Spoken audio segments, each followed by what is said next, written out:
नमस्कार। आज के एजेंडा में आप सभी का बहुत बहुत स्वागत है। मैं हूं असीम मिश्रा। शुरुआत करना चाहेंगे सबसे पहले हेडलाइंस के साथ। केंद्रीय गृह एवं सहकारिता मंत्री अमित शाह के अरुणाचल प्रदेश दौरे का आज अंतिम दिन। अमित शाह आज नमती मैदान का दौरा करने के साथ हीर वालोंग युद्ध स्मारक पर अर्पित करेंगे श्रद्धांजलि।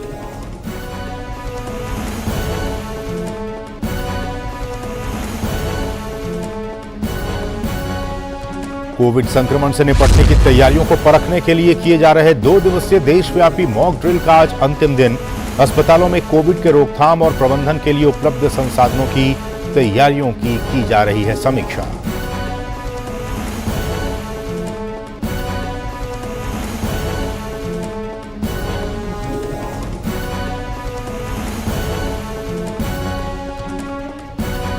अमेरिका दौरे पर गई केंद्रीय वित्त मंत्री निर्मला सीतारमण आज अपनी अमेरिकी समकक्ष जेनेट येलेन से करेंगी मुलाकात।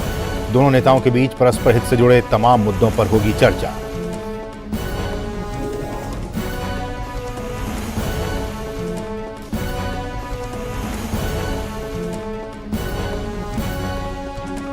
फ्रांस दौरे पर गए केंद्रीय वाणिज्य और उद्योग मंत्री पीयूष गोयल आज पेरिस में फ्रांस के विदेश व्यापार मंत्री ओलिवियर यात्रा के मायने निकाले जाएं। निश्चित तौर पर। और असीम, आप देखिए, ये योजना एक तरह से गेम चेंजर साबित होने वाली है। जब बॉर्डर एरिया के विकास की बात होगी, जब वहां इंफ्रास्ट्रक्चर को बढ़ाने की बात होगी, जब वहां से पलायन रोकने की बात होगी, और इसको एक गेम चेंजर योजना के तौर पर जाना जाएगा। तो आप जानते हैं कि बीते 9 वर्षों में बॉर्डर इंफ्रास्ट्रक्चर पर, बॉर्डर सिक्योरिटी पर सबसे ज्यादा अगर फोकस रहा तो इन बीते 9 वर्षों में रहा है, और आंकड़े भी इसकी तस्दीक करते हैं।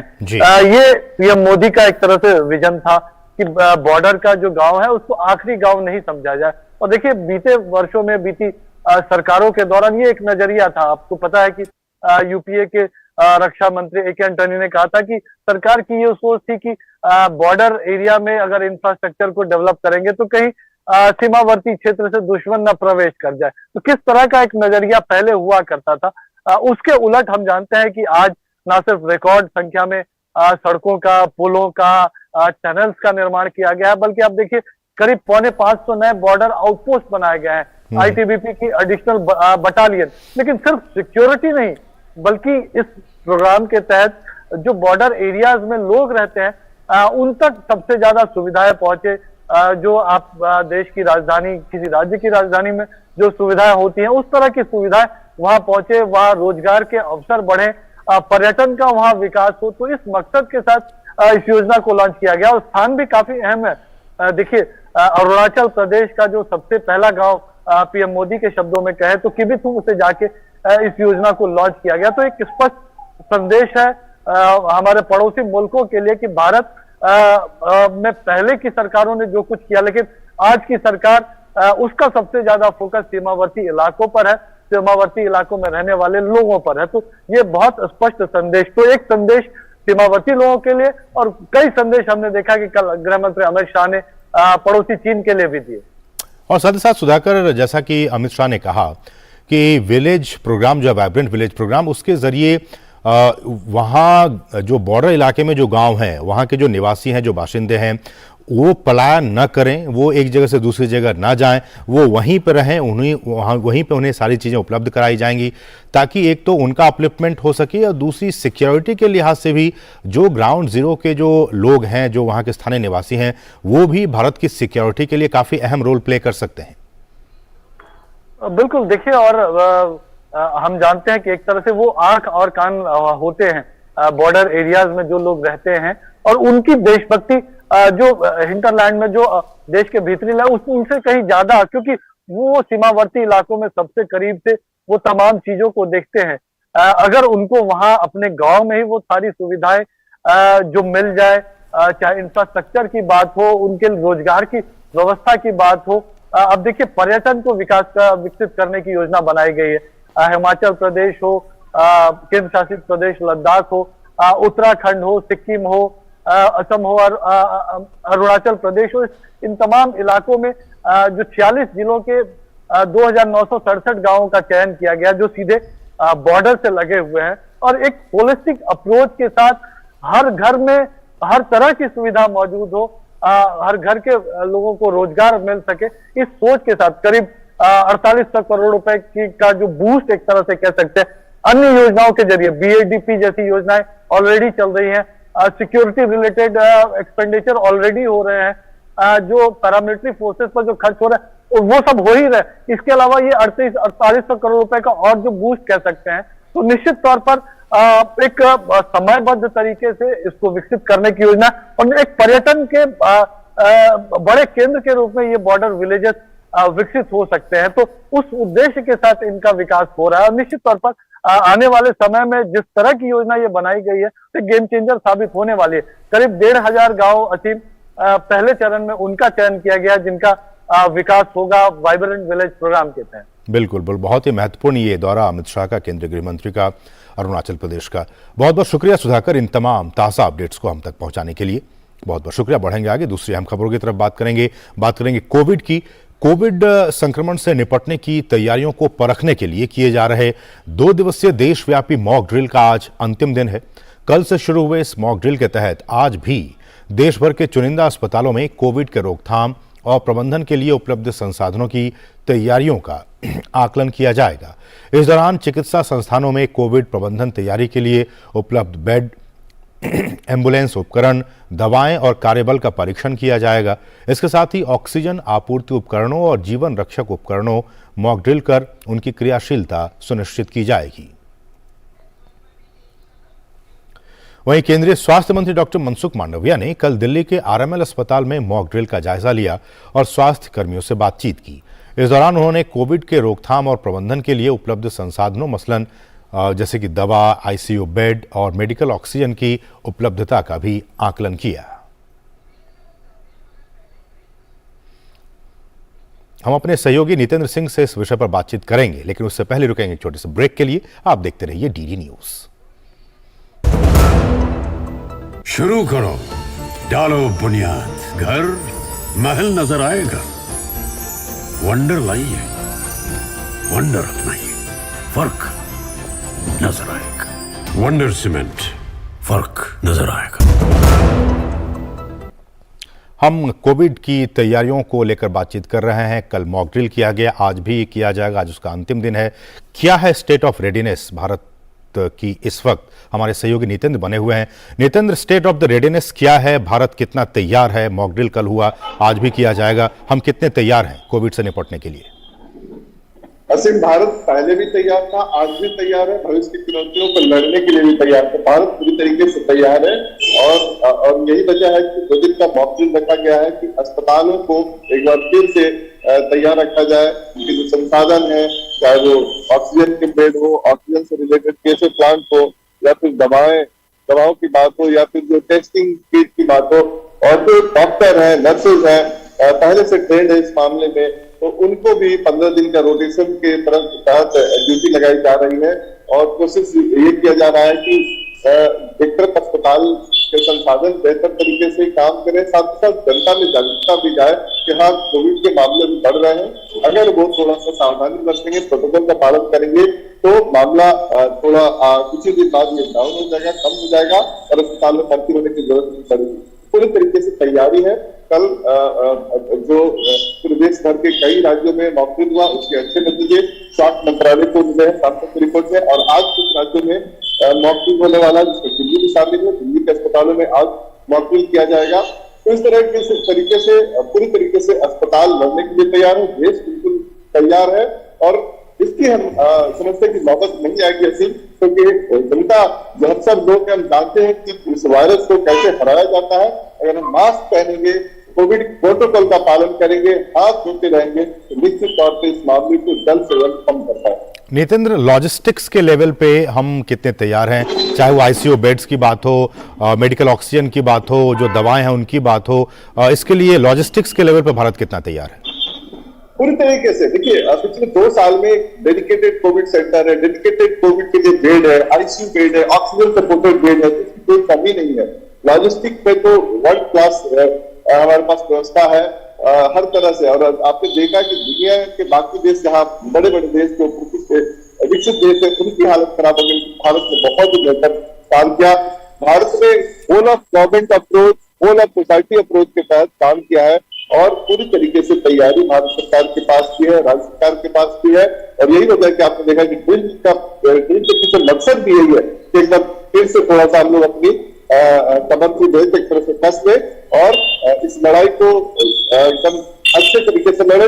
और कोशिश ये है जनता अगर लड़ेगी और जनता अगर प्रोटोकॉल का पालन करेगी तो बिल्कुल इस मामले को मतलब जो अभी नया तरह से केस बढ़ रहा है, अगले 10 से 15 दिन में इसके मामले धीरे धीरे सामने लगेंगे। बिल्कुल नितिन, आप कह रहे हैं कि कोविड एप्रोप्रिएट बिहेवियर जो है अगर हम उसे अपनाते हैं तो हम उससे बचकर रह सकते हैं कोविड से। बहुत बहुत शुक्रिया नितिन, इन तमाम ताज़ा अपडेट्स को ग्राउंड जीरो से हम तक पहुंचाने के लिए आपका बहुत बहुत शुक्रिया। बढ़ेंगे दूसरी अहम खबरों की तरफ। केंद्रीय वित्त मंत्री निर्मला सीतारमण अंतर्राष्ट्रीय मुद्रा कोष यानी IMF और विश्व बैंक समूह की वार्षिक बैठक में हिस्सा लेने के लिए अमेरिका के दौरे पर हैं। निर्मला सीतारमण आज अपनी अमेरिकी समकक्ष जेनेट येलेन से मुलाकात करेंगी। दोनों नेताओं के बीच परस्पर हित से जुड़े तमाम मुद्दों पर चर्चा होगी। इससे पहले कल निर्मला सीतारमण ने Peterson Institute for International Economics के एक कार्यक्रम में शिरकत की। इस मौके पर उन्होंने कहा कि इस चुनौतीपूर्ण समय में भारत का G20 का अध्यक्ष होना भारत के लिए साबित करने और सभी देशों को ठोस मुद्दों पर एक साथ लाने की दिशा में काम करने का एक बड़ा अवसर है।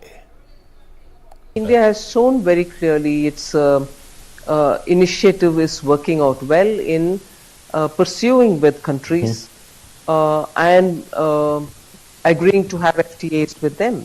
So free trade agreements are being signed, in fact far speedily nowadays. We've just concluded one with Australia, we've concluded earlier one with the UAE, Mauritius, and as it is we've had agreements with ASEAN, free trade agreements both in goods and services with ASEAN. We have had with Korea, with Japan. So free trade agreements have bilaterally or with multilateral groups been the route which India has had till before 2014, and now between 2019 and today we've had at least 3 major agreements signed. उन्होंने ये भी कहा कि चीन की zero tolerance policy के कारण विश्व की जो सप्लाई चेन है वो डिस्टर्ब हुई और डिस्टर्ब होने की वजह से भारत एक बहुत बड़ा प्लेयर बनकर उभरा है। China is opening up back again after the zero tolerance and everything else. I would still think there would be a lot of investment interests and also manufacturing interests going back to China or restoring themselves in China. So it will be unrealistic to think everything is going to get out of China. But yet, the shock that had happened in terms of disruptions in supply chain justifies more than one location. And countries like India would be the best in terms of the skill sets that are Indians, particularly the youth. So you have every reason to come there and invest, and also a captive domestic market as well. I'm sure there are other countries which are pitching in with the same kind of tone. हमारे सहयोगी अजय मिश्र इस वक्त ताज़ा update के साथ जुड़े हुए हैं। तो अजय, सप्लाई चेन में डिस्ट्रप्शंस की वजह से चाइना की जो पॉलिसी रही, उस पॉलिसी की वजह से जो कुछ प्रॉब्लम्स हुए, उसके ऑल्टरनेट के तौर पर भारत ने एक बहुत अहम रोल प्ले किया है। इसको आप कैसे देखते हैं? देखिए, उससे पहले जो वित्त मंत्री की साफगोई, उनकी पारदर्शिता को एक तरह से काफ़ी अप्रिशिएट करने की ज़रूरत है। स्पष्ट तौर पर वो कह रही हैं कि सब कुछ चाइना से बाहर नहीं जाने वाला। बहुत सारी मैन्युफैक्चरिंग कंपनीज है जो वापस चाइना में आना चाहेंगी, वहाँ पर अपनी मैन्युफैक्चरिंग करना चाहेंगी। इसका मतलब भारत इस बात को समझता है कि चाइना के अंदर कुछ इनहेरेंट पॉजिटिव फैक्टर्स हैं जो पूरी दुनिया के निवेशकों को अपनी ओर खींचते हैं। लेकिन उसके बावजूद जो पारदर्शिता चीन ने नहीं दिखाई कोविड के दौरान, और जो एकाधिकार सप्लाई चेन पर उनका रहा, मिसाल के तौर पर सेमीकंडक्टर डिवाइसेस को लेकर के, जिसकी वजह से ऑटोमोबाइल और दूसरे अलग सेक्टर्स में काफ़ी डिस्ट्रप्शंस का सामना करना पड़ा। बड़ी संख्या में जो फार्मास्यूटिकल्स के APIs हैं वो चाइना से आते हैं। इसकी वजह से दवाओं पर, फार्मास्यूटिकल इंडस्ट्री पर बहुत ही बुरा असर पड़ा। तो अब दुनिया को ये समझ में आने लगा कि एक ही देश पर बहुत सारी क्रिटिकल कंपोनेंट्स के लिए डिपेंडेंट रहना उनके अपने हित में नहीं है, और इसलिए भारत बहुत ही ट्रांसपेरेंटली अपने आप को दुनिया के सामने रखना चाहता है कि हम एक विकल्प के तौर पर उभरे हैं। और कोविड के बाद जो PLI स्कीम है, मेक इन इंडिया स्कीम है, और वहाँ पर कुछ सेक्टर्स की जो सफलता है इस बात को दिखाती है कि भारत बहुत पोटेंशियल रखता है। और इसलिए वित्त मंत्री जब निवेशकों के साथ बात कर रही हैं, अर्थशास्त्रियों के साथ, थिंक टैंक के साथ बात कर रहे हैं, सभी को समझाने की कोशिश कर रहे हैं कि भारत बदल रहा है और पूरी दुनिया को एक विकल्प के तौर पर भारत में अपनी संभावनाओं की तलाश करनी चाहिए और यहाँ पर अपनी जड़ें जमानी चाहिए, चाहे वो एक्सपोर्ट के लिए हो, चाहे निवेश के लिए हो, क्योंकि अभी भी दुनिया की सबसे तेज़ रफ्तार अर्थव्यवस्था, ब्राइट स्पॉट अभी भी भारत है। और यहाँ पर जो पारदर्शिता है और जो साफगोई है रिफॉर्म्स को लेकर के, जो एक ज़ील दिखाई देती है गवर्नमेंट्स में, केवल एक गवर्नमेंट नहीं, अलग अलग राज्य सरकारों में, वो पूरी दुनिया के लिए बड़ी संभावना है और इसी बात को वो इस वैश्विक मंच पर रखना चाह रही हैं। अजय, चूंकि आज उनकी मुलाकात IMF के चीफ से होंगी, वर्ल्ड बैंक के चीफ से उनकी मुलाकातें होंगी, इस इंटरनेशनल मल्टीलैटरल फोरम के जरिए भारत अपनी बात क्या कुछ रखना चाहेगा, क्या कुछ उससे इनपुट्स हमें मिल सकते हैं? तो जो G20 की प्रेसिडेंसी ऐसी है, उसमें एक बड़ा मुद्दा भारत की ओर से यह है कि इन मल्टीलैटरल एजेंसीज का रिफॉर्म किया जाए, उनको 21वीं सदी के लिए तैयार किया जाए, चूंकि वो बहुत पहले से काम कर रहे हैं और जो रियलिटीज़ हैं बदलते समय की, उससे अपने आप को वो बदल नहीं पाए हैं। ये पहला मुद्दा है जो कल जेनेट एलन के साथ मुलाकात होने वाली है उनके साथ, और फिर ये G20 में भी ये मुद्दा है। आपने देखा कि बहुत सारे मिडिल इनकम कंट्रीज़ हैं, उन्होंने कहा कि कम विकसित देशों को आप छोड़ दीजिए, जो मध्यम आय वाली कंट्रीज समझी जाती हैं वो अचानक डेट के नीचे इतनी ज़्यादा दबी हुई नजर आई कि उनको बिल्कुल हाशिए पर जाना पड़ा। और अब थोड़ी थोड़ी एक कदम दिखाई दे रहे हैं IMF की वजह से, IMF की तरफ से, वर्ल्ड बैंक की तरफ से उनको बेल आउट करने के लिए। श्रीलंका, पाकिस्तान, उन्होंने नाम नहीं लिया, बल्कि स्पष्ट इशारा उसी तरफ था, जब वो कह रहे हैं कि जब ये मिडिल इनकम कंट्रीज़ को ऐसी मल्टीलैटरल एजेंसीज नहीं बचा पाई और कोई एक पहले से मैकेनिज्म नहीं था, तो उन छोटे छोटे देशों का क्या होगा। और ऐसे में वो कह रही हैं कि G20 के दौरान भारत ग्लोबल साउथ के एक वॉइस के रूप में आया है। G20 ही नहीं बल्कि इन मल्टीलैटरल फोरम्स पर भी विकसित देश के अलावा जो कम विकसित देश हैं उनकी आवाज़ें सुनी जानी चाहिए, क्योंकि वो भी इसके सदस्य हैं और इसलिए पूरी दुनिया को एक मत पर आने की ज़रूरत है। तो G20 की प्रेसिडेंसी, जो मल्टीलैटरल एजेंसीज हैं उनमें रिफॉर्म्स, और साथ ही साथ ग्लोबल जो चुनौतियां हैं, वैश्विक चुनौतियों का एक साझा समाधान निकालने का जो प्रयास है, चाहे वो अमेरिका के साथ हो, चाहे वो द्विपक्षीय संबंधों के साथ हम जो बात कर रहे हैं अलग अलग देशों के साथ, उनके जरिए हो, भारत विश्व को एक विकल्प और समाधान देने की दिशा में एक अग्रणी भूमिका निभाते हुए, एक नेतृत्व करते हुए नजर आ रहा है। इसमें कोई शक नहीं है और दुनिया भी धीरे धीरे इस बात को समझ रही है। बिल्कुल बिल्कुल, बहुत बहुत शुक्रिया अजय, इन तमाम ताज़ा अपडेट्स को हम तक पहुंचाने के लिए बहुत बहुत शुक्रिया। बढ़ेंगे आगे और यहाँ रुकेंगे एक छोटे से ब्रेक के लिए। आप देखते रहिए DD न्यूज़।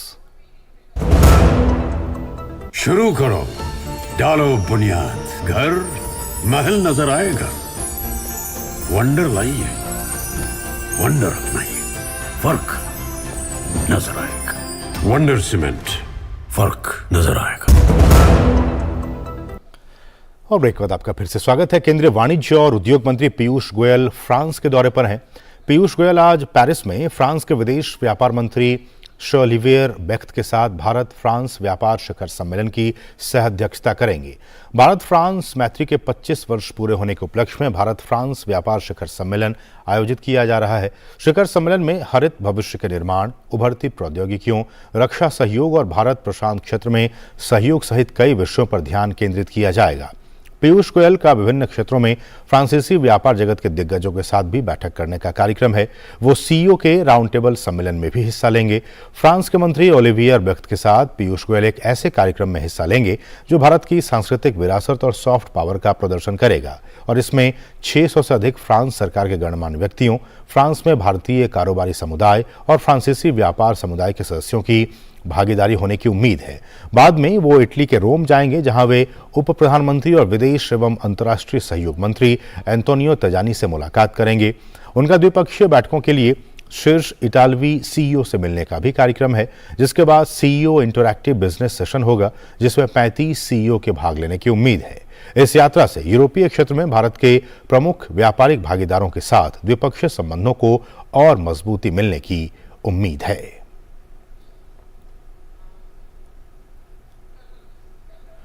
हमारे साथ हमारे सहयोगी रमेश रामचंद्रन इस वक्त सीधे फ्रांस की राजधानी पेरिस से इस वक्त जुड़ चुके हैं। रमेश, आपका आज का एजेंडा में वेलकम है, स्वागत है। मेरा सवाल ये कि जैसा कि हमने कहा कि उनकी जो ये विजिट है कॉमर्स मिनिस्टर की, वो भारत और यूरोपियन कंट्रीज के बीच जो ट्रेड रिलेशन है उसको और भी स्ट्रेंथन करेगा। आपके इनपुट्स इस पर?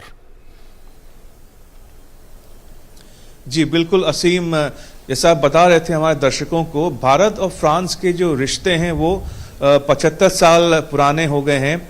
और इस साल खास तौर पे भारत और फ्रांस के जो सामरिक रिश्ते हैं, जो स्ट्रेटेजिक पार्टनरशिप है, उसकी 25वीं वर्षगांठ भी है। तो फ्रांस हमेशा से भारत का एक घनिष्ठ मित्र सहयोगी रहा है, लेकिन जो बिजनेस समिट आज यहाँ पे कुछ घंटों बाद होगा पेरिस में, जिसमें उद्योग और वाणिज्य मंत्री पीयूष गोयल संबोधित करेंगे, वो बहुत ही अहम विषय पे चर्चा करेंगे। हमने देखा पिछले 2-3 सालों में कोविड-19 के चलते जो इकोनॉमी ठप हो गई थी और जो मैन्युफैक्चरिंग जिस पे दुष्प्रभाव पड़ा था, क्योंकि जो मैन्युफैक्चरिंग होती थी चीन में, जैसे सेमीकंडक्टर चिप्स हैं, दिखने में बड़ी छोटी चीज होती है लेकिन उसका महत्वपूर्ण उपयोग होता है, चाहे वो मोबाइल फोन हो, कंप्यूटर हो, गाड़ियां हो।